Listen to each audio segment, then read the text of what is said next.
Hello friends, मैं अशोक स्वागत करता हूं डेली करंट अफेयर्स के इस इंटरेस्टिंग सेशन में।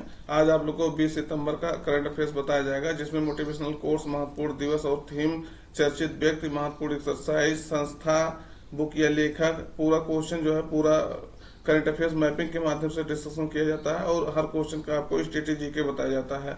तो जो काफी आपके एग्जाम के लिए तो काफी इंपॉर्टेंट होता ही है, आपके जनरल अवेयरनेस के लिए भी काफी इंपॉर्टेंट होता है। इसलिए जो है वीडियो लास्ट तक देखिएगा। कई सारे क्वेश्चन जो है आपको एग्जाम में डायरेक्टली यहाँ से देखने को मिल जाएंगे और इनडायरेक्टली तो पूछा ही जाएगा, क्योंकि जो है आपका जितना इंपॉर्टेंट करंट अफेयर्स है उसको छोड़ा ही नहीं जाता है, तो कहाँ से वो बाहर थोड़ा ना पूछेगा। तो इसलिए जो वीडियो लास्ट तक देखिएगा, कई सारे डाउट आपके क्लियर होने वाले हैं।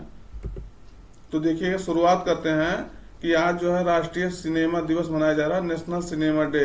तो कब मनाया जा रहा है? आज, मतलब 20 सितंबर को मनाया जा रहा है। इंपॉर्टेंट हो जाता है क्यों मनाया जा रहा है? तो सिनेमा में लोगों की उपस्थिति और दर्ज करने के लिए ये मनाया जाता है, क्योंकि जो है हम जानते हैं कि 2019 में कोरोना वायरस का प्रकोप आया था। उसके बाद 2020 में अपने देश में, इंडिया में जो है लॉकडाउन लगा था और ये धीरे धीरे 2022 में ये चीजें खुलने लगी थी। तो उसके वजह से 2022 से इसको मनाया जा रहा है कि 2022 में जब ये खुलने लगा लॉकडाउन, तो लोग जो है सिनेमा में ज्यादा से ज्यादा आए हैं, उनकी उपस्थिति दर्ज हो, तो इसकी वजह से ये मनाया जाता है।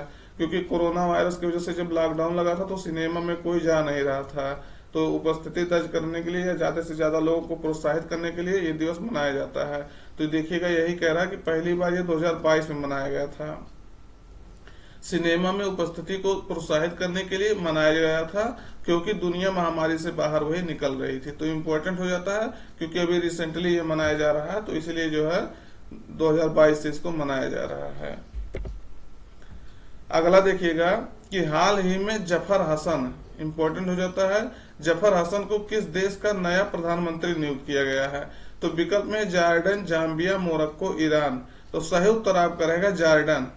जॉर्डन के ये जो है जफर हसन है, देख लीजिएगा, देखने में लग रहे इंडियन हैं।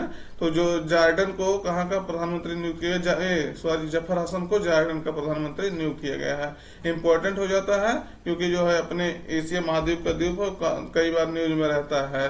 तो इसके इधर में जो इजराइल और फलस्तीन का जो युद्ध चल रहा है, इसके बगल में ही है, तो इसके कार्ड से ही देख लीजिएगा। इसका लोकेशन देखना जरूरी होता है हर चीज का। ये देखिए, जॉर्डन ये है, इसकी राजधानी अम्मान है। तो इम्पोर्टेंट हो जाता है राजधानी भी। अभी ये पूछ सकता है कि ये सीमा पर, मतलब ये क्या करने, मतलब अंदर है, तट के अंदर है कि तट से सीमा साझा करता है, कुछ ऐसे करके जो है पूछा जा सकता है कि जॉर्डन जो है कहाँ किस देश से सीमा साझा करता है। तो ये विकल्प में है सीरिया से, देखिए सीधा सीमा साझा कर रहा है, इराक से साझा कर रहा है, सऊदी अरब से कर रहा है, इधर जो है इजराइल से कर रहा है, वेस्ट बैंक इधर है ही है जो फिलिस्तीन वाला क्षेत्र। तो ये इस तरह से इसको देख लिया करिएगा मैप में पूरा। और ये देखिएगा, यहाँ मृत सागर यानी डेड सी है। तो यहाँ जो है लाल सागर है, लाल सागर में भी वो पूरा लाल सागर इधर है, लेकिन लाल सागर में भी अगर स्पेशली इसको देखेंगे तो अकाबा की खाड़ी ये है। तो यहाँ से जो है इस जॉर्डन सीमा साझा करता है। तो इम्पोर्टेंट हो जाता है क्योंकि आपसे पूछा जा सकता है कि लाल सागर, ये जॉर्डन जो है लाल सागर या अकाबा की खाड़ी से सीमा साझा नहीं करता है, या लैंड लॉक कंट्री है। तो ये लैंड लॉक कंट्री नहीं है, ये जो है सीमा साझा करता है सागर से, यहाँ लाल सागर है। तो इसलिए जो है इम्पोर्टेंट हो जाता है ये क्वेश्चन। और ये क्वेश्चन पूछा गया है कि किस किस देश से सीमा साझा नहीं करता है। अगला देखिएगा, कॉमनवेल्थ गेम्स 2026 की मेजबानी किस शहर में स्थानांतरित कर दी गई है? तो ये जानिएगा कॉमनवेल्थ गेम्स क्या होता है। तो कॉमनवेल्थ गेम्स वो होता है जो ब्रिटेन के कॉलोनी रह चुके हैं। कभी ब्रिटेन जो है उन पर जो है अपना गुलाम बनाया था ब्रिटेन, तो अब वो ब्रिटेन से लेकिन स्वतंत्र हो गए हैं, लेकिन पहले कभी न कभी ब्रिटेन के उपनिवेश थे। तो उन देशों को मिला करके जो है एक जो है ये कॉमनवेल्थ गेम, जिसे राष्ट्रमंडल खेल कहते हैं, वो एक बना था पूरा। तो उसके मतलब उसके जितने देश हैं शामिल, उसका ये पार्टिसिपेशन होता है उसमें। तो इसको जो है कॉमनवेल्थ गेम 2026 कहाँ जो है मेजबानी किस शहर को स्थानांतरित कर दी गई है? आपको ये जानना होगा कि ये जो है ऑस्ट्रेलिया में होने वाला था। ऑस्ट्रेलिया में कहा? विक्टोरिया में, विक्टोरिया राज्य में।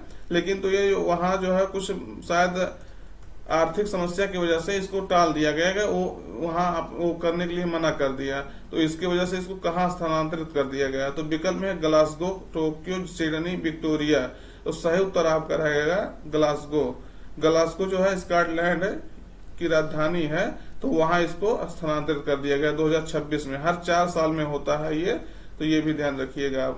कॉमनवेल्थ गेम्स 2026 कहाँ होगा, तो ग्लासगो में होगा। इंपॉर्टेंट हो जाता है क्योंकि कहीं तो चर्चा का विषय होगा, क्योंकि कोई विक्टोरिया में होने वाला था और विक्टोरिया ने इसको इग्नोर कर दिया, तो उसके वजह से इसको टाल दिया गया, स्थानांतरित कर दिया गया, तो ग्लासगो में हो रहा, तो ये इसीलिए जो है न्यूज का विषय हो जाता है और क्वेश्चन का विषय हो जाता है।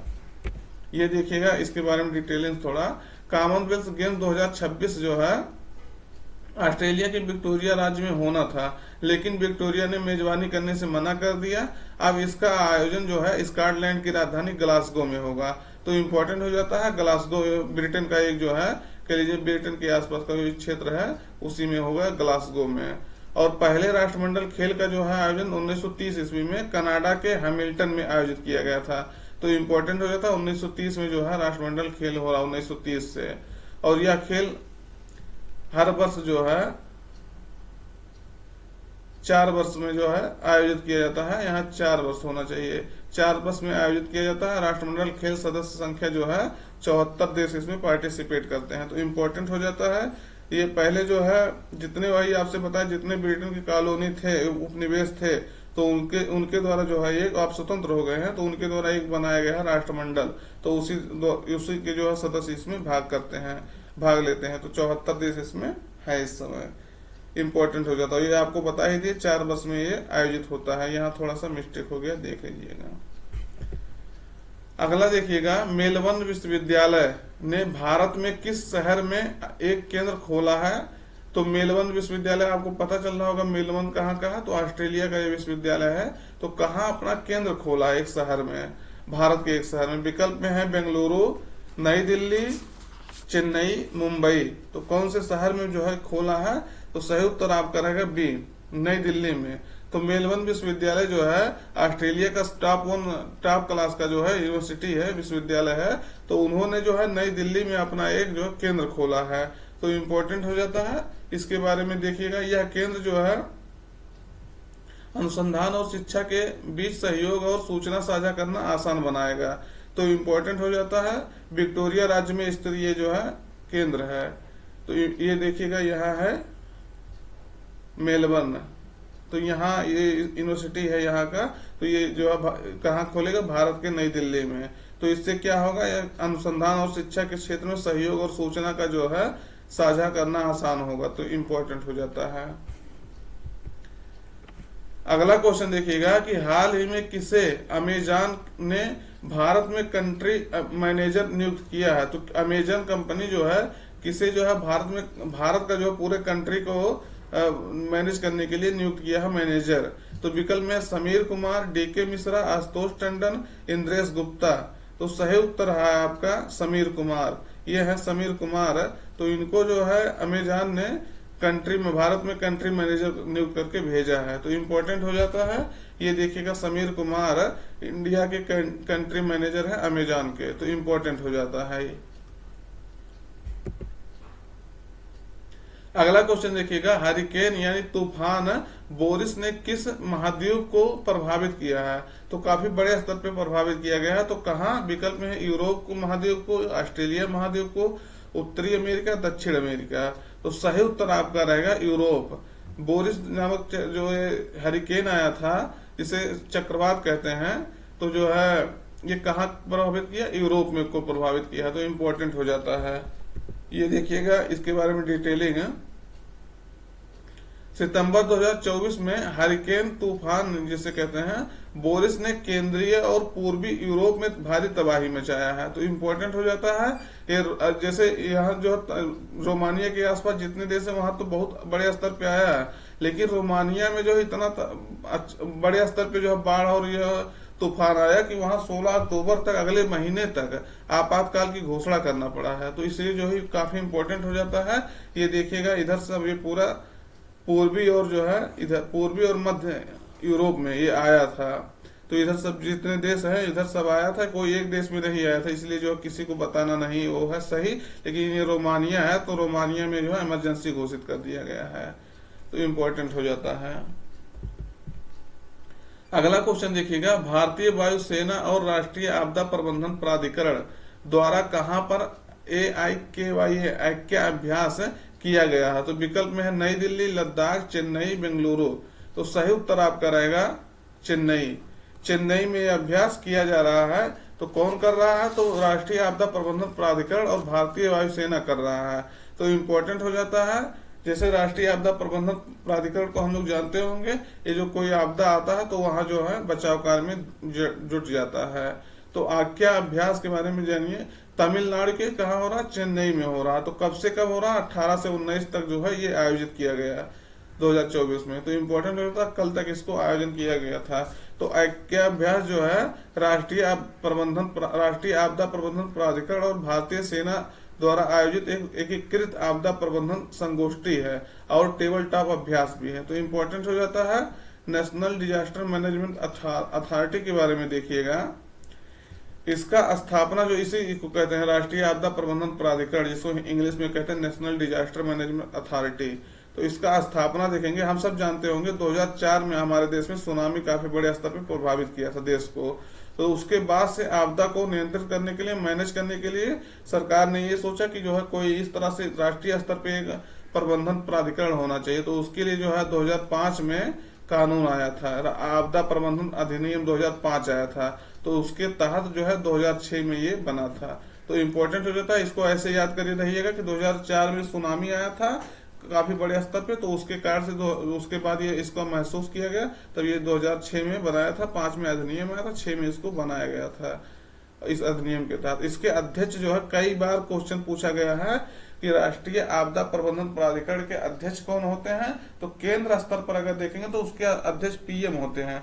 वहीं राज्य स्तर पे देखेंगे तो CM उसके अध्यक्ष होते हैं, और डिस्ट्रिक्ट स्तर पे देखेंगे तो DM उसके अध्यक्ष होते हैं। ये क्वेश्चन पूछा गया है PM वाला। यहाँ जो है ऐसा क्वेश्चन दिया था कर करके कि जो है लग रहा था कि IAS में ही शायद पूछा है और PCS में पूछा है, वनडे एग्जाम में तो कई बार पूछा है। तो जो है कितनी ये PM इसके अध्यक्ष होते हैं, लग रहा था कि वहां क्वेश्चन में कि गृह मंत्री उसके अध्यक्ष होते हैं, लेकिन नहीं, PM उसके अध्यक्ष होते हैं। अगला देखिएगा, भारत के किस शहर में वर्ल्ड फूड इंडिया 2024 का आयोजन किया जा रहा है? तो वर्ल्ड फूड इंडिया 2024 का आयोजन किस शहर में किया जा रहा है? विकल्प में है नई दिल्ली, गुरुग्राम, चेन्नई, मुंबई। तो सही उत्तर आपका रहेगा नई दिल्ली में ये आयोजित किया जा रहा है। भारत के नई दिल्ली में आयोजित किया जा रहा है। कब से? 19 सितंबर से इसको आयोजित किया जा रहा है। इसके बारे में थोड़ा डिटेलिंग देख लीजिएगा।